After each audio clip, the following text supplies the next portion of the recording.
The particular case of violence which found universal appeal in the media is, of course, the war in Bosnia. One of the recurrent motives of the media is compassion with the victims. What's the role of this compassion? Why this compassion?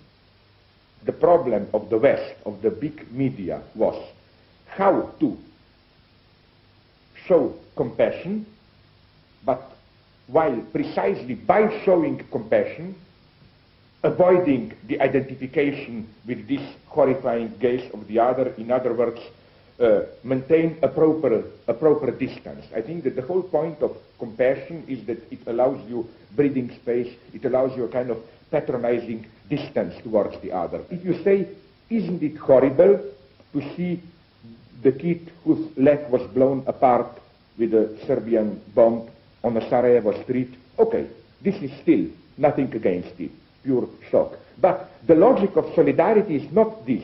The logic of solidarity is, isn't it nice to be touched with millions of other people with the scene of a kid whose leg was blown apart, so that the true point is not you and the poor kid.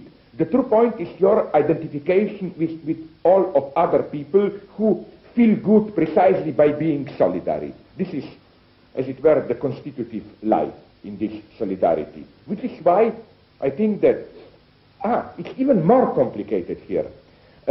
Another element to add is how, to what extent, precisely as victims par excellence, the people of Sarajevo already developed a kind of narcissistic satisfaction in the sense that they are elevated to the, how should I call it, sublime post of being a victim par excellence.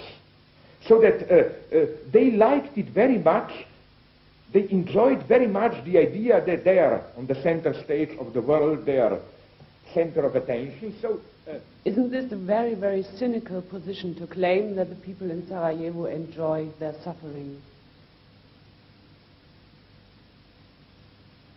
I wouldn't say it's cynical, I would rather say it's ironical, and I think cynicism and irony should be opposed strictly. It would be cynical if this would mean, you see, they are not really suffering, they are really enjoying it effectively. If you approach it in an ironic way, it's the opposite. The fact that they find a kind of perverted satisfaction, narcissistic satisfaction in it, makes it even more tragic. Or to use an example from a different domain where we have to make the same distinction, let's say that a woman is raped, and let's say that while she is raped, it can happen, she is at the same time at least minimally sexually aroused. Now, the male chauvinist cynicism would be, of course, you see, it's not really a rape, she secretly enjoyed it. I think the proper feminist thing to do, it's not to deny the enjoyment, but to say this makes it even more tragic, this makes it even more horrible.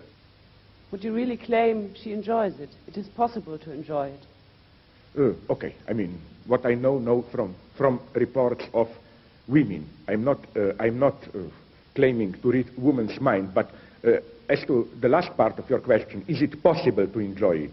I claim that there definitely is impossible to enjoy it. That's the whole lesson of psychoanalysis, that you can enjoy your pain, you can enjoy your humiliation. I mean, the whole psychoanalytic Freud's revolution is based on this, that there is not a kind of a healthy, non-perverted, clean enjoyment, and then it's perversions. That this possibility of perversion, where you enjoy, how should I put it, in a politically incorrect way, is part of the very concept of enjoyment.